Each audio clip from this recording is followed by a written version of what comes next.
আকাশবাণী খবর পড়ছি রক্তিম ভট্টাচার্য। আজকের বিশেষ খবর। প্রধানমন্ত্রী নরেন্দ্র মোদী ফরাসি রাষ্ট্রপতি ইম্যানুয়েল ম্যাক্রোর সঙ্গে ইউক্রেন যুদ্ধের আশু সমাধান সহ বিভিন্ন আন্তর্জাতিক ও আঞ্চলিক বিষয়ে মতবিনিময় করেছেন। গায়ানার রাষ্ট্রপতি ইরফান আলীকে সেদেশের সাধারণ ও আঞ্চলিক স্তরে নির্বাচনে জয়লাভের জন্য অভিনন্দন জানিয়েছেন প্রধানমন্ত্রী।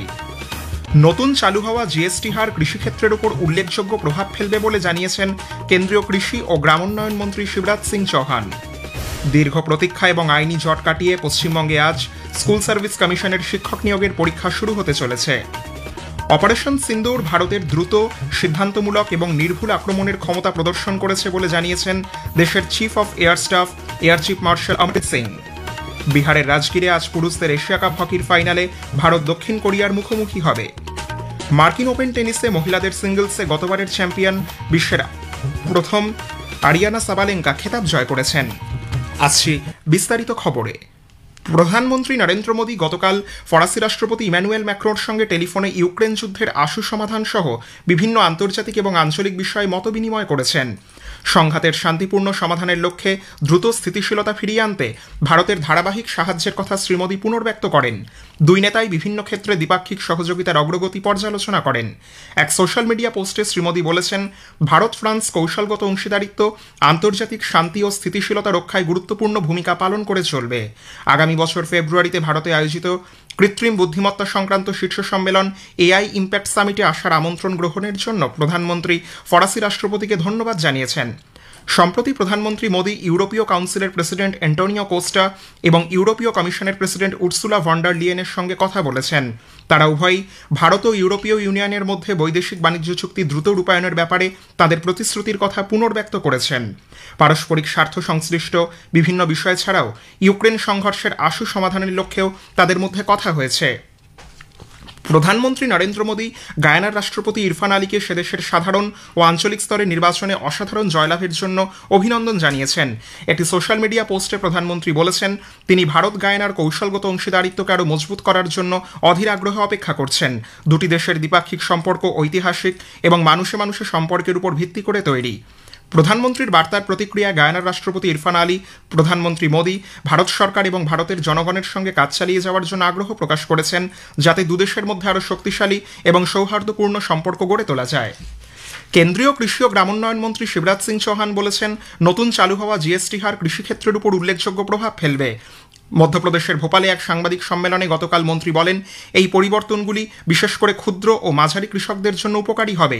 কৃষি সরঞ্জামের উপর জিএসটি হার হ্রাসের ফলে কৃষিকাজের খরচ কমবে, যার ফলে কৃষকদের লাভ বৃদ্ধি পাবে।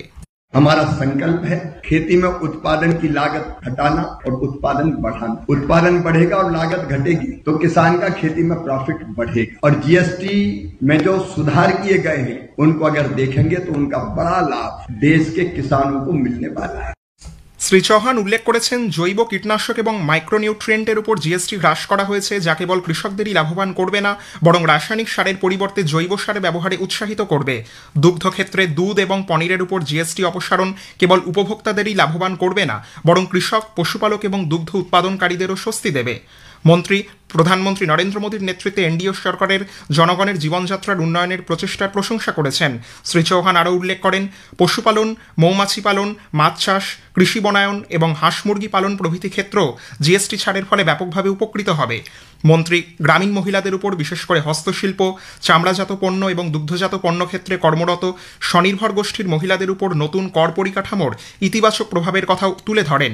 এই সংস্কারগুলি লাখপতি দিদি সহ দেশের নারী শক্তিকে আর্থিকভাবে সক্ষম করতে সাহায্য করবে বলেও মন্ত্রী অভিমত ব্যক্ত করেন। অর্থমন্ত্রী নির্মলা সীতারামন বলেছেন, পণ্য পরিষেবা কর পরিকাঠামোর নতুন সংস্কারের সুবিধাগুলি নাগরিকদের কাছে পৌঁছে দেওয়ার বিষয়টি তিনি ব্যক্তিগতভাবে নজরে রাখবেন।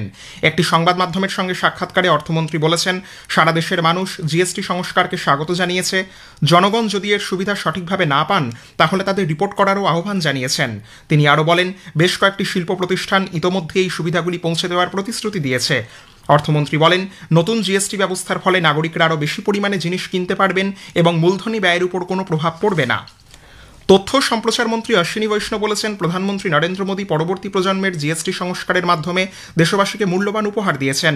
দেশের মধ্যবিত্ত পরিবারগুলিকে স্বস্তি দিতে প্রধানমন্ত্রী বরাবর সচেষ্ট বলে উল্লেখ করে মন্ত্রী জানান, এর আগেও শ্রী মোদীর দূরদর্শী নেতৃত্বে নাগরিকদের আয়করে 12 লক্ষ টাকা পর্যন্ত ছাড়সহ আরও নানান উদ্যোগ নেওয়া হয়েছিল। নতুন দিল্লিতে গতকাল সাংবাদিকদের শ্রী বৈষ্ণব বলেন, পণ্য পরিষেবা কর পরিকাঠামোর এই নতুন সংস্কার দেশের জিডিপিতে প্রায় 20 লক্ষ টাকা যোগ করবে বলে আশা করা হচ্ছে, যা দেশের অর্থনীতিকে উল্লেখযোগ্যভাবে চাঙ্গা করবে।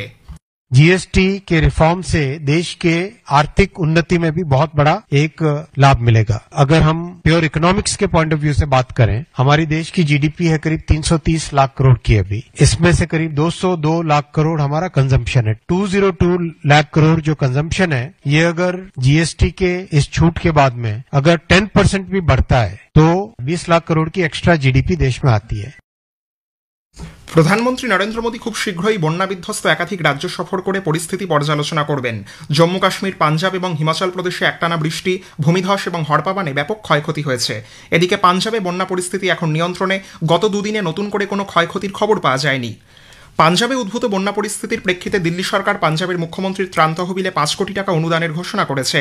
গতকাল নতুন দিল্লিতে দিল্লির মুখ্যমন্ত্রী রেখা গুপ্তা সাংবাদিকদের বলেন, এই ভয়াবহ দুঃসময় দিল্লির জনগণ এবং দিল্লি সরকার পাঞ্জাবের জনগণের পাশে রয়েছে।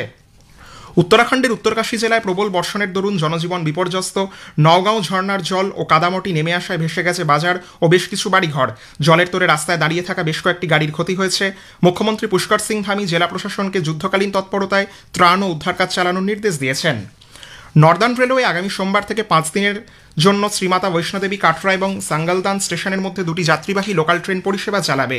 এর ফলে রিয়াসি ও রামবান জেলায় লাগাতার ভারী বর্ষণ এবং আকস্মিক বন্যার কারণে আটকে পড়া যাত্রীদের উদ্ধার অভিযান ত্বরান্বিত হবে। খবর শুনছেন আকাশবাণী থেকে। দীর্ঘ প্রতীক্ষা এবং আইনি জট কাটিয়ে আজ পশ্চিমবঙ্গে স্কুল সার্ভিস কমিশনের শিক্ষক নিয়োগের পরীক্ষা হতে চলেছে। নবম-দশম শ্রেণীর 23,212টি শূন্য পদের জন্য পরীক্ষার্থীর সংখ্যা 3,19,919 জন। একটি প্রতিবেদন। প্রায় 9 বছর পর হতে চলেছে স্কুল সার্ভিস কমিশনের শিক্ষক নিয়োগের পরীক্ষা। নিয়োগে দুর্নীতি, নানা অভিযোগ, আইনি জট কাটিয়ে সুপ্রিম কোর্টের নির্দেশে হচ্ছে এই নিয়োগ পরীক্ষা। ফলে এই পরীক্ষা নিয়ে কার্যত অগ্নি পরীক্ষায় স্কুল সার্ভিস কমিশন। রাজ্য জুড়ে 636টি কেন্দ্রে পরীক্ষা হবে। পরীক্ষাকে নিশ্চিত করতে একগুচ্ছ কড়া ব্যবস্থা নিয়েছে কমিশন। প্রশ্ন ফাঁস আটকাতেও বিশেষ ব্যবস্থা নেওয়া হয়েছে। এছাড়াও নতুন নিয়োগ বিধি অনুযায়ী পরীক্ষার্থীরা ওএমআর সিটের কার্বন কপি বাড়ি নিয়ে যেতে পারবেন। পরীক্ষার কিছুদিন পর আনসার কি প্রকাশ করা হবে এসএসসির ওয়েবসাইটে। পরীক্ষার্থীরা কার্বন কপির উত্তরের সঙ্গে তা মিলিয়ে নিতে পারবেন। অন্যদিকে আইনি লড়াই, প্রতিবাদ আন্দোলনের পর শেষ পর্যন্ত পরীক্ষায় বসতে হচ্ছে সুপ্রিম কোর্টের নির্দেশে চাকরি হারানো যোগ্য শিক্ষক শিক্ষিকাদের। তবুও প্রতীকী প্রতিবাদ হিসেবে আজ তারা কালো পোশাক পরে পরীক্ষা কেন্দ্রে যাবেন। সুমন মুখোপাধ্যায়, আকাশবাণী সংবাদ, কলকাতা। পশ্চিমবঙ্গে কলকাতার সত্যজিৎ রায় ফিল্ম ও টেলিভিশন ইনস্টিটিউটকে বিশ্ববিদ্যালয়ের সমমর্যাদা বা ডিমড ইউনিভার্সিটির স্বীকৃতি দেওয়ার পর গতকাল এই প্রতিষ্ঠান পরিদর্শনে আসেন কেন্দ্রীয় তথ্য ও সম্প্রচার দপ্তরের সচিব সঞ্জয় জাজু। আগামী দিনে এই প্রতিষ্ঠানে শিক্ষার্থী হিসেবে অন্তর্ভুক্তির জন্য অভাবনীয় সাড়া মিলছে বলে জানান সচিব। পরে কলকাতা দূরদর্শন ও আকাশবাণী সহ তথ্য ও সম্প্রচার দপ্তরের অধীনে থাকা মিডিয়া ইউনিটগুলির প্রধান এবং ঊর্ধ্বতন আধিকারিকদের সঙ্গে আলোচনায় অংশ নেন তিনি। আরও বেশি মানুষকে বিনামূল্যে প্রসার ভারতীর ওটিটি প্ল্যাটফর্ম ওয়েবস দেখার আবেদনও জানিয়েছেন Shri Jaju. 25 lakh subscribers waves OTT के हो चुके हैं। वेव्स ओटीटी पर ना केवल आर्काइवल कंटेंट लोगों को देखने को मिल रहा है, साथ ही साथ नया टेंटपोल कंटेंट भी वेव्स ओटीटी के पर बहुत अच्छे से आ रहा है। ये कम्प्लीटली फ्री है, कोई भी व्यक्ति इन कार्यक्रमों को देख सकता है। हमारे दूरदर्शन की सारी चैनल्स, हमारी प्राइवेट चैनल्स भी वहाँ पर बहुत सारी वहाँ पर देखी जा सकती हैं। वेव्स ओटीटी पर रेडियो आकाशवाणी की चैनल्स भी सारी सुनी जा सकती हैं। Chief of air staff air chief martial Amarpreet Singh বলেছেন, অপারেশন সিন্দুর ভারতের দ্রুত, সিদ্ধান্তমূলক এবং নির্ভুলভাবে আক্রমণ করার ক্ষমতা প্রদর্শন করেছে। চেন্নাইয়ের অফিসার্স ট্রেনিং একাডেমিতে গতকাল পাসিং আউট কুচকাওয়াজে ভাষণ দিতে গিয়ে তিনি নবনিযুক্ত অফিসারদের জাতির সেবায় একযোগে কাজ করার মনোভাব বজায় রাখার আহ্বান জানান। বিহারের রাজগীরে আজ পুরুষদের এশিয়া কাপ হকির ফাইনালে ভারত দক্ষিণ কোরিয়ার মুখোমুখি হবে। খেলা শুরু হবে সন্ধ্যে 7:30টায়। সুপার 4 পর্বের শেষ ম্যাচে গতকাল ভারত চীনকে 7-0 গোলে পরাজিত করে ফাইনালে উঠেছে। মার্কিন ওপেন টেনিসে মহিলাদের সিঙ্গলসে গতবারের চ্যাম্পিয়ন বিশ্বের 1 নম্বর আরিয়ানা সাবালেঙ্কা এবারও তার খেতাব ধরে রেখেছেন। গতরাতে ফাইনালে মার্কিন যুক্তরাষ্ট্রের আমান্ডা আনিসিমোভাকে 6-3, 7-5 স্ট্রেট সেটে হারিয়ে তার চতুর্থ গ্র্যান্ড স্লাম খেতাব জয় করেন আরিয়ানা সাবালেঙ্কা। শেষ করার আগে খবরের বিশেষ কিছু অংশ আরও একবার। প্রধানমন্ত্রী নরেন্দ্র মোদী ফরাসি রাষ্ট্রপতি ইম্যানুয়েল ম্যাক্রোর সঙ্গে ইউক্রেন যুদ্ধের আশু সমাধান সহ বিভিন্ন আন্তর্জাতিক ও আঞ্চলিক বিষয়ে মতবিনিময় করেছেন। গায়নার রাষ্ট্রপতি ইরফান আলীকে সে দেশের সাধারণ ও আঞ্চলিক স্তরে নির্বাচনে জয়লাভের জন্য অভিনন্দন জানিয়েছেন প্রধানমন্ত্রী। নতুন চালু হওয়া জিএসটি হার কৃষিক্ষেত্রের উপর উল্লেখযোগ্য প্রভাব ফেলবে বলে জানিয়েছেন কেন্দ্রীয় কৃষি ও গ্রামোন্নয়ন মন্ত্রী শিবরাজ সিং চৌহান। দীর্ঘ প্রতীক্ষা এবং আইনি জট কাটিয়ে পশ্চিমবঙ্গে আজ স্কুল সার্ভিস কমিশনের শিক্ষক নিয়োগের পরীক্ষা শুরু হতে চলেছে। খবর শেষ হলো, এর পরের খবর 7:25 মিনিটে।